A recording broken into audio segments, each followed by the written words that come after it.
50 কোটি মার্কিন ডলারে গাজায় সেনাঘাঁটি বানাচ্ছে আমেরিকা। থাকবে হাজার হাজার সেনা। ফিলিস্তিন দখলের পায়তারা কি? ফিলিস্তিনের পশ্চিম তীরে হামলা করলে বা দখল করার চেষ্টা করলে ইসরায়েলের বিরুদ্ধে সরাসরি যুদ্ধে জড়াবেন ইরানের আয়াতুল্লাহ আলী খামেনি। ভারত ও পাকিস্তানে বাড়ছে জঙ্গি তৎপরতা। একে অপরকে দুষছে দুই দেশ। ক্ষমতায় থাকতে কি জঙ্গিবাদকে ব্যবহার করছে দুই দেশ? সর্বশেষ জানবেন, ইসরায়েলকে সমর্থন বন্ধ করলেই যুক্তরাষ্ট্রের সঙ্গে সম্পর্ক করবে ইরান। এতক্ষণ শুনছিলেন সংবাদ শিরোনাম। এখন বিস্তারিত। মধ্যপ্রাচ্যের উত্তপ্ত পরিস্থিতির মধ্যেই নতুন করে তোলপাড় সৃষ্টি করেছে যুক্তরাষ্ট্রের একটি সামরিক পরিকল্পনা। বিভিন্ন আন্তর্জাতিক সূত্রের দাবি, প্রায় 50 কোটি মার্কিন ডলার ব্যয়ে গাজা সীমান্তবর্তী এলাকায় বিশাল সামরিক ঘাঁটি নির্মাণ করতে যাচ্ছে যুক্তরাষ্ট্র। আর সেই ঘাঁটিতে অবস্থান করবে হাজার হাজার মার্কিন সেনা। খবরটি প্রকাশ পেতেই ফিলিস্তিন জুড়ে প্রশ্ন উঠেছে, এ কি গাজার ভবিষ্যৎ নিয়ন্ত্রণ নেওয়ার নতুন কোনো কৌশল? প্রতিবেদনে বলা হয়েছে, প্রস্তাবিত ঘাঁটিটি হবে অত্যাধুনিক প্রযুক্তি নির্ভর এবং মধ্যপ্রাচ্যে যুক্তরাষ্ট্রের অন্যতম বড় সামরিক অবস্থান। ঘাঁটিতে থাকবে লজিস্টিক সুবিধা, গোয়েন্দা নজরদারি কেন্দ্র, ড্রোন কন্ট্রোল ইউনিট এবং বড় আকারের সেনা থাকার মতো অবকাঠামো। এই সুবিধা ব্যবহার করে যুক্তরাষ্ট্র গাজার সামরিক ও মানবিক পরিস্থিতি পর্যবেক্ষণ করবে বলে দাবি করা হলেও বিষয়টি ঘিরে বাড়ছে সন্দেহ। ইসরায়েল গাজা সীমান্তে যুক্তরাষ্ট্রের এমন বড় সামরিক উপস্থিতিকে অনেকেই দেখছেন মধ্যপ্রাচ্যের ভূ রাজনীতিতে নতুন এক অধ্যায় হিসেবে। কারণ যুক্তরাষ্ট্র দীর্ঘদিন ধরে ইসরায়েলের নিরাপত্তা রক্ষায় গুরুত্বপূর্ণ ভূমিকা পালন করে আসছে। কিন্তু এবার গাজার এত কাছে মার্কিন সেনাঘাঁটি স্থাপন করার উদ্যোগকে অনেক ফিলিস্তিনি নেতারা বলছেন এটি সরাসরি ফিলিস্তিনি ভূমিতে নতুন ধরনের নিয়ন্ত্রণ প্রতিষ্ঠার চেষ্টা। খবরে আরও বলা হয়েছে, এই ঘাঁটির মাধ্যমে যুক্তরাষ্ট্র নাকি গাজার অভ্যন্তরীণ পরিস্থিতিতে দ্রুত হস্তক্ষেপের সুযোগ পাবে। গাজায় যে কোনো সংঘর্ষ, রাজনৈতিক সংকট বা মানবিক বিপর্যয় দেখা দিলে সে মুহূর্তে সেখানে অভিযান বা সহায়তা পাঠানো সহজ হবে। যদিও যুক্তরাষ্ট্রের পক্ষ থেকে আনুষ্ঠানিকভাবে বলা হয়েছে, ঘাঁটি স্থাপনের পরিকল্পনা এখনও চূড়ান্ত নয় এবং এটি মূলত স্থিতিশীলতা রক্ষার উদ্দেশ্যেই। কিন্তু মধ্যপ্রাচ্যের বিশেষজ্ঞরা বলছেন, গাজার নিয়ন্ত্রণে দীর্ঘমেয়াদী ভূমিকা নিতে চাইলে এমন সামরিক ঘাঁটি যুক্তরাষ্ট্রের জন্য বড় সুবিধা হবে। এদিকে ফিলিস্তিনের সাধারণ মানুষের মধ্যে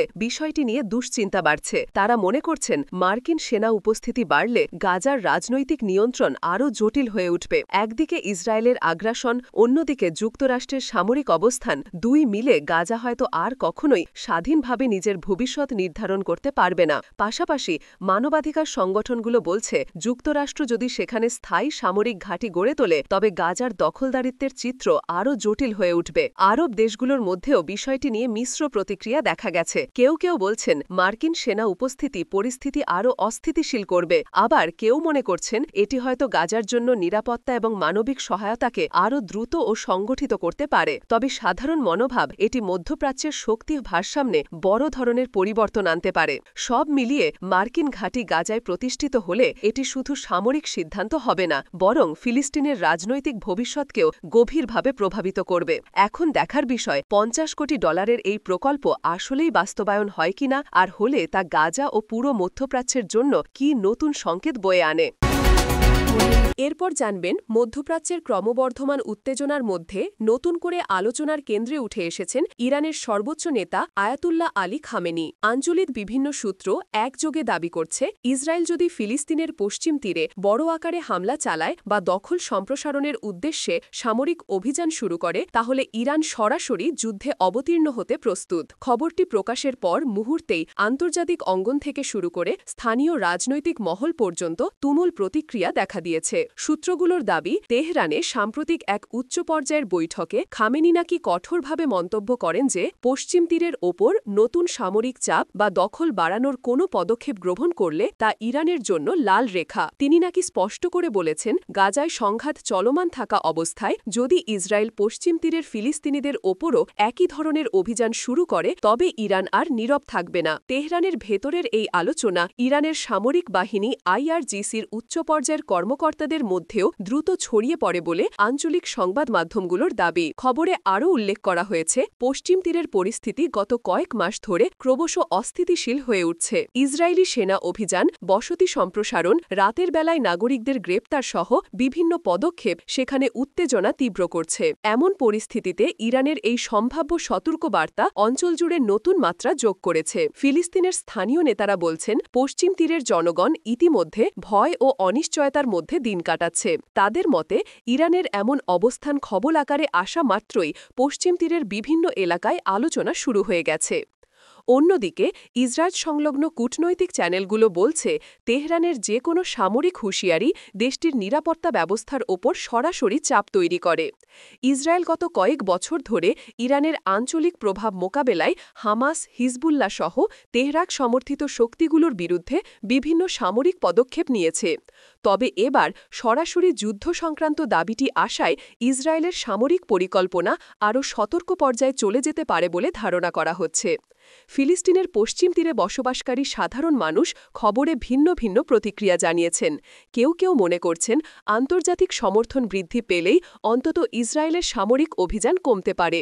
আবার অনেকেই আশঙ্কা প্রকাশ করছেন, ইরান যুদ্ধের পথে গেলে পুরো অঞ্চলই অস্থিতিশীল হয়ে পড়তে পারে, যা ফিলিস্তিনিদের জন্য আরও বড় বিপর্যয় ডেকে আনবে।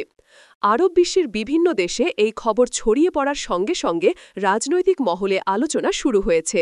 বেশ কয়েকটি দেশ বলছে, ইরান যদি সরাসরি সামরিক হস্তক্ষেপে যুক্ত হয় তাহলে মধ্যপ্রাচ্যে ব্যাপক আকারে সংঘাত ছড়িয়ে পড়বে। বিপরীতে কিছু রাষ্ট্র মনে করছে, পশ্চিম তীরে ইসরায়েলের পদক্ষেপ রোধ করতে শক্ত অবস্থানই প্রয়োজন ছিল, আর ইরানের এই সম্ভাব্য সতর্কবার্তা সেই চাপ সৃষ্টি করতে পারে। এদিকে আন্তর্জাতিক শক্তিগুলো এখনও আনুষ্ঠানিক কোনো প্রতিক্রিয়া না দিলেও কূটনৈতিক মহলে উদ্বেগ বাড়ছে। যুক্তরাষ্ট্র ও ইউরোপীয় ইউনিয়ন পরিস্থিতি ঘনিষ্ঠভাবে পর্যবেক্ষণ করছে বলে জানা গেছে। তাদের মতে, পশ্চিম তীর দীর্ঘদিন ধরেই দখল ও প্রতিরোধের কেন্দ্রবিন্দু। সেখানে বড় ধরনের যুদ্ধ শুরু হলে তা গাজাসহ পুরো মধ্যপ্রাচ্যকে আরও অস্থিতিশীল করে তুলবে। এখন পর্যন্ত ইরান সরকার আনুষ্ঠানিক বিবৃতি দেয়নি, তবে আঞ্চলিক সূত্রের এই দাবি ইতোমধ্যেই আন্তর্জাতিক সংবাদ মাধ্যমে ব্যাপক আলোচনার জন্ম দিয়েছে। খবরে বলা হচ্ছে, আসন্ন দিনগুলোতে পরিস্থিতি আরও স্পষ্ট হবে। ইরানের সতর্ক বার্তা শুধুই রাজনৈতিক বার্তা নাকি অঞ্চল জুড়ে নতুন যুদ্ধের পূর্বাভাস। তবে যেদিকেই যাক, মধ্যপ্রাচ্যের বর্তমান উত্তেজনার ওপর এর গভীর প্রভাব পড়বে বলে ধারণা করা হচ্ছে। এরপর জানবেন, দক্ষিণ এশিয়ার দুই পরমাণু শক্তিধর দেশ ভারত ও পাকিস্তান আবারও জঙ্গি তৎপরতা ইস্যুতে মুখোমুখি হয়েছে। সাম্প্রতিক সপ্তাহগুলোতে দুই দেশেই জঙ্গি হামলার ঘটনা বাড়তে থাকায় আঞ্চলিক উত্তেজনা ব্যাপকভাবে বেড়ে গেছে। একই সঙ্গে উভয় দেশই একে অপরকে জঙ্গিবাদ উস্কে দেওয়ার অভিযোগ তুলছে, যা পরিস্থিতিকে আরও জটিল করে তুলেছে। ভারতের পক্ষ থেকে বলা হচ্ছে, পাকিস্তান ভিত্তিক সশস্ত্র সংগঠনগুলো কাশ্মীরে হামলা বাড়িয়েছে এবং সীমান্ত পেরিয়ে মদদ দিচ্ছে বিভিন্ন জঙ্গি গ্রুপকে। সাম্প্রতিক কাশ্মীর হামলার পর ভারতের পররাষ্ট্র মন্ত্রণালয় সরাসরি পাকিস্তানের নাম উল্লেখ করে অভিযোগ তোলে যে, জঙ্গি গোষ্ঠীগুলো পাকিস্তানের প্রশিক্ষণ, অস্ত্র ও আশ্রয় পাচ্ছে। ভারত দাবি করছে, এসব হামলার মাধ্যমে পাকিস্তান কাশ্মীরের অবস্থা অস্থিতিশীল রাখতে চায়। অন্যদিকে পাকিস্তানের অভিযোগ, ভারত নিজ দেশে সংগঠিত সহিংসতার দায় ইচ্ছাকৃতভাবে পাকিস্তানের উপর চাপাচ্ছে। ইসলামাবাদ বলছে, ভারতের অভ্যন্তরীণ রাজনীতিতে উত্তেজনা তৈরি হলেই নয়াদিল্লি পাকিস্তানের মাধ্যমে জঙ্গিবাদ তত্ত্ব সামনে আনে। পাকিস্তান আরও অভিযোগ করছে, ভারতের গোয়েন্দা সংস্থাগুলো পাকিস্তানের বিভিন্ন অঞ্চলে বিদ্রোহী সংগঠনকে সমর্থন দিচ্ছে এবং সীমান্তে উত্তেজনা বাড়াচ্ছে। দুই দেশের এই পারস্পরিক দোষারোপ নতুন নয়, তবে সাম্প্রতিক ঘটনায় তা আবারও তীব্র হয়েছে। জঙ্গিবাদ বৃদ্ধি পাওয়ায় পরিস্থিতি দ্রুত পরিবর্তিত হচ্ছে এবং সীমান্তে নিরাপত্তা জোরদার করা হয়েছে। ভারত নিয়ন্ত্রিত কাশ্মীর ও পাকিস্তান নিয়ন্ত্রিত আজাদ কাশ্মীর উভয় অঞ্চলে সেনা সংখ্যা বাড়ানো হয়েছে। সীমান্তরেখার পাশে বসবাসকারী নাগরিকদের সতর্ক অবস্থায় রাখা হয়েছে। রাজনৈতিক পর্যবেক্ষকরা বলছেন, দুই দেশের নির্বাচনী প্রেক্ষাপটে জঙ্গিবাদ ইস্যু বারবার সামনে আসে এবং উভয় পক্ষই তা রাজনৈতিক সুবিধার জন্য ব্যবহার করে থাকতে পারে। তবে দুই দেশের সরকারই সরাসরি দাবি নাচ করেছে যে তারা রাজনৈতিক লক্ষ্য অর্জনের জন্য জঙ্গিবাদকে ব্যবহার করে। তবুও পরিস্থিতির অবনতি ঘটায় জনমনে প্রশ্ন জেগেছে, ক্ষমতায় টিকে থাকার জন্য কি এই অস্থিরতাকে ব্যবহার করা হচ্ছে? ভারত দাবি করছে, কঠোর নিরাপত্তা নীতি ও সীমান্ত নজরদারি আরও বাড়ানো ছাড়া তাদের সামনে বিকল্প নেই। পাকিস্তান বলছে, তারা সন্ত্রাসবাদের বিরুদ্ধে কঠোর অবস্থানে রয়েছে এবং জঙ্গিবিরোধী অভিযান অব্যাহত থাকবে। তবে বাস্তবে হামলা কমার পরিবর্তে বরং বেড়েই চলছে।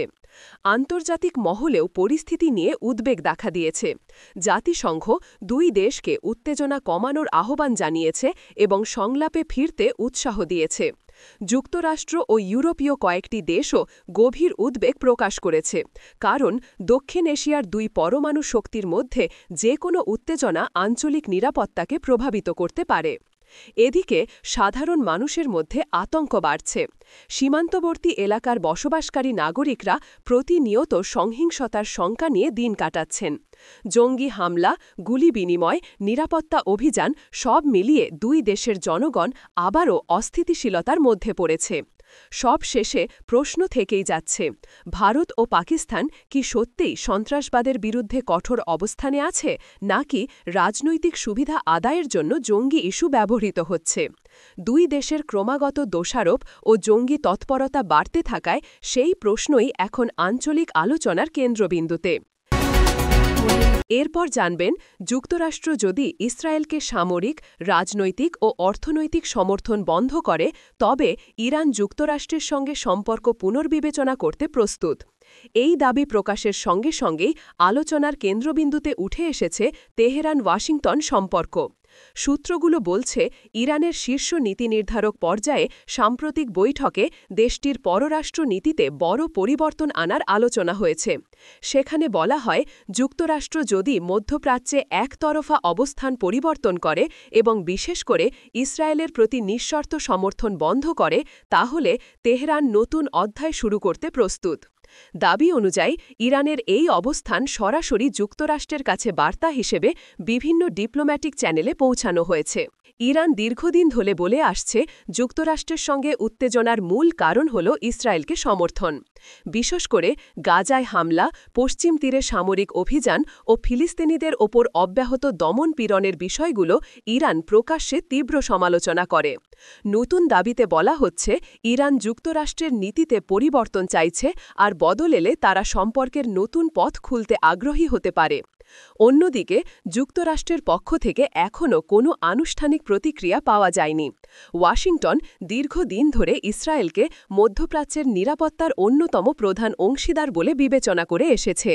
সাম্প্রতিক বছরগুলোতে ইসরায়েলের সঙ্গে যুক্তরাষ্ট্রের সামরিক সহযোগিতা, গোয়েন্দা সহযোগিতা এবং রাজনৈতিক সমর্থন উল্লেখযোগ্যভাবে বৃদ্ধি পেয়েছে। ফলে ইরানের এমন বার্তা যুক্তরাষ্ট্র আদৌ বিবেচনা করবে কিনা তা নিয়েই আন্তর্জাতিক পর্যায়ে প্রশ্ন সৃষ্টি হয়েছে।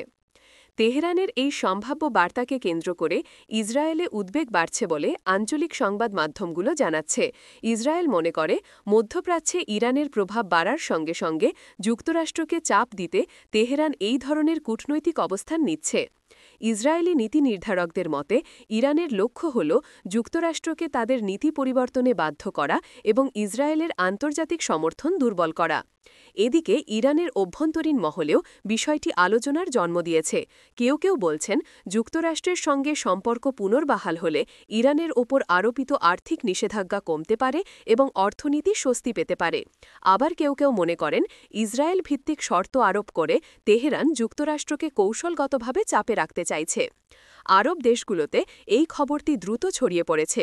অনেক দেশ মনে করে, যুক্তরাষ্ট্র ইরান সম্পর্ক বদলে গেলে মধ্যপ্রাচ্যের শক্তির ভারসাম্যে বড় পরিবর্তন আসতে পারে।